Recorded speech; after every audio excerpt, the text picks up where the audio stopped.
He's going to tell us how his latest top 5 is shaping up. And there's this from last night. LeBron James given a flagrant 1 for this contact with Joel Embiid. Now, after the game, Embiid said LeBron should have been ejected. Is that BS or real talk? Our guys will weigh in on that. First, though, when you score 47 points in an NBA game, it is supposed to be a good night. But good nights have been hard to come by for Bradley Beal or the Wizards these days, and last night was no exception. Yes, Beal scored 47, including 6 three-pointers to go along with 6 assists and 4 steals.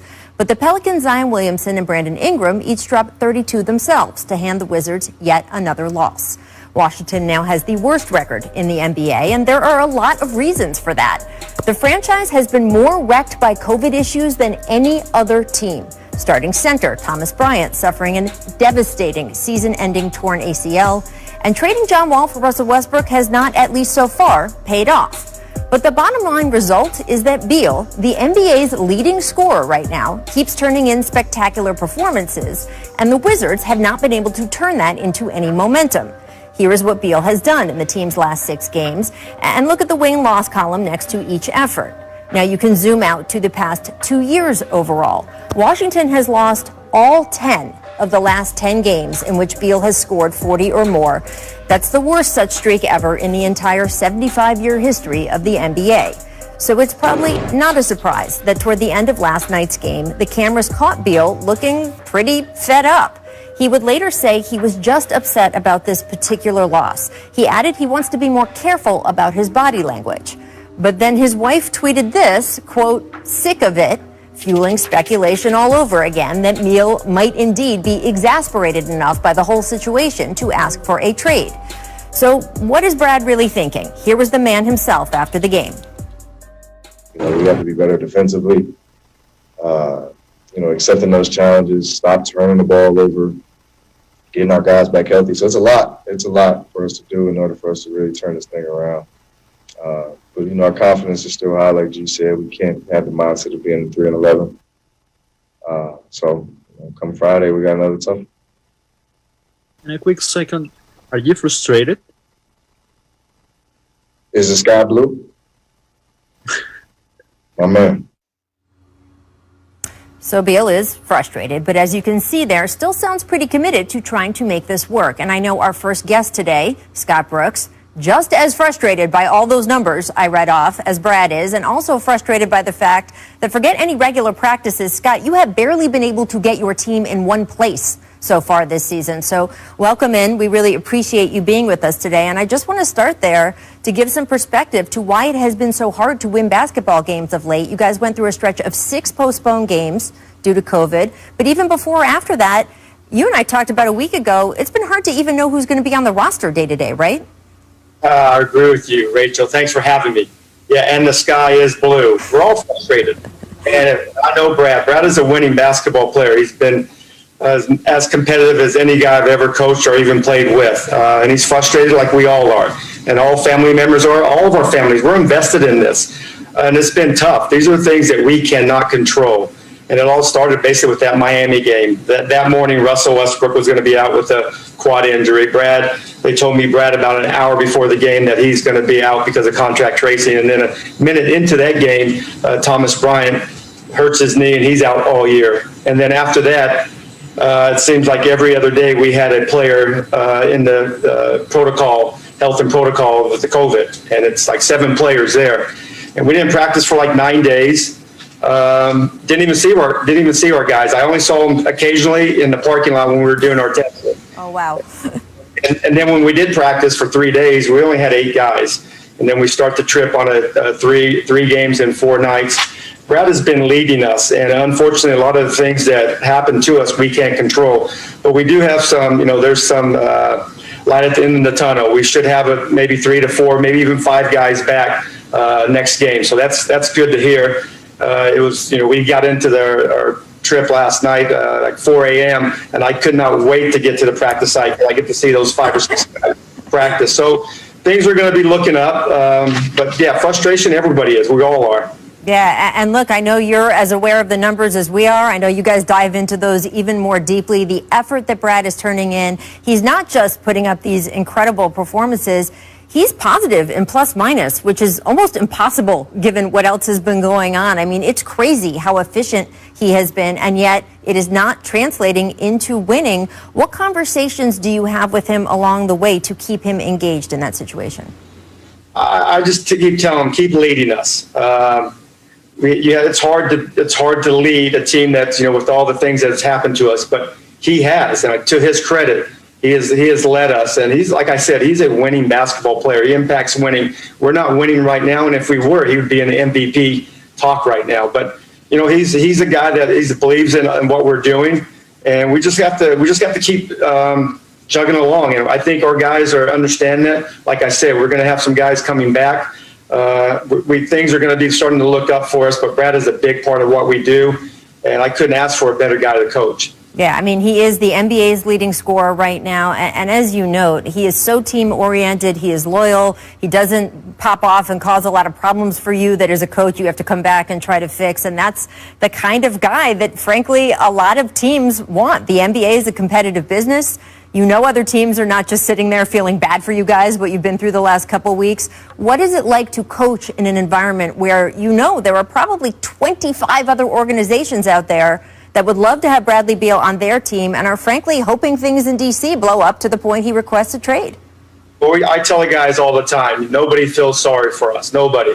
The only guys in their locker room that cares are the guys in the locker room and our families. And, Brad, like I said, Brad is a winning basketball player. I love coaching him. He's one of the best guys to be a franchise player on the court and off the court. The guy does amazing things in the community. But like I said, he would be an MVP talk if we can get some wins, and we will. We got our guys coming back, but he's done a great job of leading us during these difficult times. And like I said, nobody's ever done this before. I mean, you can't prepare for this. COVID is real. It's not a hoax, and it's real.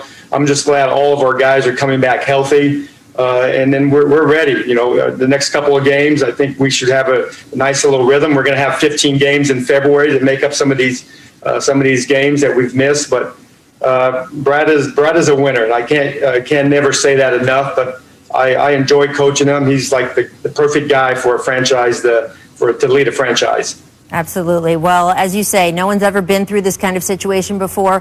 Who knew, Scott, that you'd get to a hotel at 4 a.m. and all you would want to do was just go to a practice court? But that is the situation we have found ourselves in. Thank you so much for stopping by today. We really appreciate it, and best of luck in this next stretch.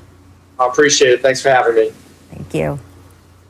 All right, guys, so that is really the Washington perspective on things, but I do want to get to the larger league perspective and also what's going on going forward with Bradley Beal. How long can this situation hold? So we're going to bring in now our senior NBA insider. We're fortunate to have Adrian Wojnarowski with us today, too. So, Woj, what can you tell us from the Bradley Beal side of things? Well, Rach, I talked to Mark Bartelstein of Priority Sports. He's Bradley Beal's agent yesterday evening, and he told me that right now Bradley's focus and his focus with the Wizards is just on trying to get this season turned around and trying to get this team on track. And I think Beal, when he signed that extension, adding on a couple years onto his deal. Remember, he's under contract next season, 21-22, has a player option for 22-23. He knew that there was going to be a period here that they needed to see growth, and that he wanted to see, I think, where the Wizards could go as an organization. John Wall was coming back. Obviously they brought in Rui Hachimura. Thomas Bryant, that was a significant injury, losing him for the season. This isn't the team they imagined going into this year. But the one thing about Beal, and I think the relationship he's had with that organization, is he's not impetuous typically with what's going on, and he has been extremely loyal there. I think people were surprised when he decided to do that extension, given where the team was. Now, the trade deadline is March 25th, and so that's less than 2 months away right now. And there's been no indication, and you talk to other teams who are all over the league monitoring the Beal situation closely and looking for any inkling to think that he might be coming available. And teams typically will know before anybody else does. Before we even report it, they will know that there's an opening there, and none of them sense that now. And so I think for Beal, listen, things change, but right now, trying to get this team back on track. But there's no question, I think his future, certainly his long-term future, Rach, is very uncertain there. And I think even once we get to the trade deadline, if he starts to think about what is my future here, is that something you want to address at the trade deadline in the middle of a pandemic? Or do you want to address it perhaps in the off season when you can see a broader landscape of what the league looks like, what the future of the Wizards look like? And I think those are all things that Beal and Mark Bartelstein are going to have to weigh together. I love that behind-the-scenes insight, because I think fans sometimes think, oh, we're stirring stuff up or asking these questions. We start talking about stuff after the teams start talking about stuff, and it is one of the number one topics of conversation, right, among other front offices, is what is going to happen with Bradley Beal, because he could be such a game changer to the balance of the league. That's how big a deal this is as a part on a team that already thinks it might be headed for championship contention. Woj, what are the teams that are having those discussions most intensely and just waiting for something to change in the Beal-Wizards dynamic? Well, there's not a team in the league who wouldn't love to find a way to add Bradley Beal. And even look back to the James Harden talks. I'm not sure every organization felt they were equipped, they were a fit for James Harden. No one denied his talent. But would James Harden want to stay here? Would he fit in with the guys we have? Are there the relationships there that might be needed going in to make it work? Do we want to give up all these assets for a player who, could walk on us? All those questions. I think with Beal, I think there are a lot more teams who know, who believe that you could just fit him in with other great players, and he'd find a way. He'd add to your culture. He'd add into your environment. And certainly on the court, a player at 27 years old who, still has, who's very much in his prime. Yeah. I think for teams like Golden State or the Denvers, teams who have assets, who are contenders, but also when they're healthy, but also have, let's say if you're Golden State, you've got that Minnesota draft pick. If you're Denver, you've got a great young player in Michael Porter Jr. You got an all-star in Jamal Murray in the backcourt. Now, I'm not saying they would do it, but you look at those teams and say they'd have enough to get in the conversation, and that's going to be the decision for teams all over the league. Of course, the Lakers and Clippers would love to be able to get involved in that, but do they have the draft picks? Do they have the young players it would take that would top a package from some other teams? Maybe not. And so, but you're going to see it will be a frenzy if and when, Bradley Beal gets on the market, and he will have a say in where he goes because of his contract situation. Unless a team is just willing to do a trade, hope to convince him to stay long term, they would have him under contract next season. But that's pretty risky for somebody who might be having to give up multiple. You will be giving up multiple first-round picks, probably your best young player. So I think those are all considerations for teams. But boy, I don't think there will be many who aren't going to make a call and sit and brainstorm and try to figure out, could we get Bradley Beal if he becomes available? So fascinating. The entire league watching Washington, D.C. right now. Woj, thank you so much for joining us. We will see you back here soon enough. Thanks, Rach. Thanks so much to Woj. And up next, Matt Barnes and Paul Pierce join me to discuss what the Wizards can do, well, to make Brad Beal not look like this anymore. I think just getting players back on the court will certainly help. First, though, it's time for our distant replay. This date, 2005.